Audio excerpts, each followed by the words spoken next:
Brew, is your faith in the Bills restored? No, not yet. It's just one game. Now, there were some things you saw that you liked, right? They scored 32 points. That's the most the Jets have given up this season. Jets have played well. We know they're not a good team overall, but defensively they're good. And Coach will love, I'm sure you love this, they ran the ball 38 times. That was a huge difference. That's more than they ran it all this year, all last year, back to the last coordinator, which was Brian Dable, right? So now Ken Dorsey never ran the ball this much. I think that helped Josh Allen do some things. And it wasn't Josh Allen running. It was Latavius Murray and obviously James Cook. Yeah. So I think that I like that. But for me to have faith in this team, I'm going to have to see it consistently. And we're going to find out real quickly. Philadelphia, Kansas City, Dallas. Those are the next three opponents. So I'll develop some faith if they come through that looking okay. You're right. I do love the fact they ran the ball as much as they did. I don't like the way that they got to this new offensive coordinator, and I don't think it's right. So they decide to replace, they decide to make the move in light of the previous game. In the previous game, the Bills go down, they take the lead in the game, and then the defense goes in the field, which is coached by the head coach, and they give up a 28-yard pass interference penalty that sets up a field goal. But because the head coach is the defensive coordinator, they're not communicating whether it's going to be field goal block or whether it's going to be the field goal safe team. So they get 12 guys in the field, give the Broncos another chance, they kick the field goal, win the game, and then they fire the offensive coordinator. And to me, that's wrong. That thought process is wrong and it's flawed. And yeah, there was a little bit of an adrenaline boost and a little bit of taking a shot of espresso for this team. But to get to where they got to through that thought process doesn't instill more confidence in me. It instills less. Like they're panicking. But they've been panicking, Coach. Just sorry to interrupt. All year. Like, is my faith, I'm agreeing with you, by the way, here. Like, is my faith restored? I don't know if their faith is restored. Like, I'm following the Bills' lead. Before the year even started, Sean McDermott was very concerned about Stephon Diggs, and it turns out he should have been because Trayvon says he wants out of there. And then during the year, Josh Allen was so cool, calm, and collected. He was creating new forms of mental state, like low positive, and not too high and not too low. And then were they treating it like the other year they were 7-5? No. You know how I know, Coach? Because that year they didn't fire anyone mid-season because they were so upset about falling to 5-5. With that said, though, listen, Bills fans are really good people.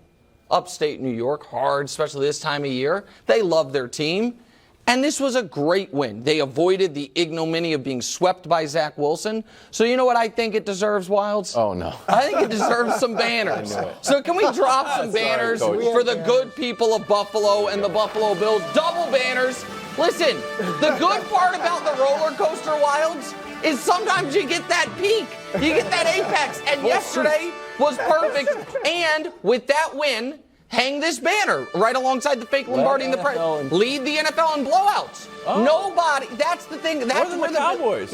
Wow, I didn't know that. Yeah, they have 4 games where they have won 25-plus points. Wow. That's where they trick people. And that's where also the analytics folks will be like, actually, there was nothing ever wrong with the Bills' offense. Here's what their EPA per play and all this stuff was. Because when they are humming, Coach, they do look unstoppable. The problem is they find a way to put rice in their own gears to gum themselves up. But go ahead. And I get that you may need to make a change, but to make a change because you blew it on defense and you blew it on special teams, and now we're going to fire the offensive coordinator? Like, what is that about? But Coach, don't fired you the think? D coordinator and the I agree with you. Obviously, we're running out of people to fire. That game wasn't the offense's fault, at least as far as why they lost. But I think over the previous, not at the end. Right, over the previous last several weeks, they had not looked good offensively.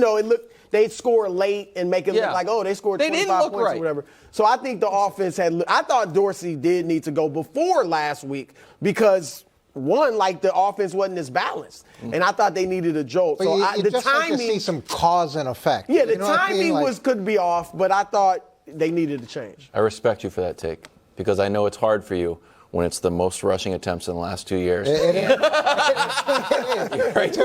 Everything in me. Everything in me. Ran the ball 54%. Bills fans, never forget who had your back. Who, you? Me. I'm out here supporting. All right. You guys are all killing them. I'm basically Bills Mafia. Here's the Jets passing offense yesterday. Zach Wilson went 7 for 15, 81 yards. The quarterback, Tim Boyle, who's now the starter, 7 for 14, and the punter goes 1 for 18. He did not throw an interception.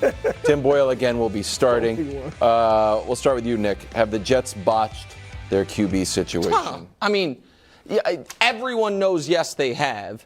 And I just want to give the blow-by-blow of it. Today is November 20th, 2023. Okay? On November 20th of 2022, Zach Wilson played in a game that he went to the podium after and was like, I don't know why everyone's blaming me. That was a year ago? That was 1 year ago today. Wow. He was then. I'm sorry? Is there a banner? No, there's no banner. After that game, he was benched for the first time. 1 year ago today, he was benched and demoted to third string on November 20th. On December 18th, he was the starter again.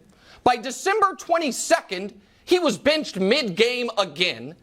And then November 19th of yesterday, he was benched once again. So he's been benched 3 separate times for Mike White, Chris Streveler, and Tim Boyle. It's just a sliding scale of embarrassing people to replace you. And now the Jets have to turn to Tim Boyle, who I've talked about, and it's been well documented at this point, in his football career post-high school. All of college, all of pros, has 15 touchdowns, 35 picks.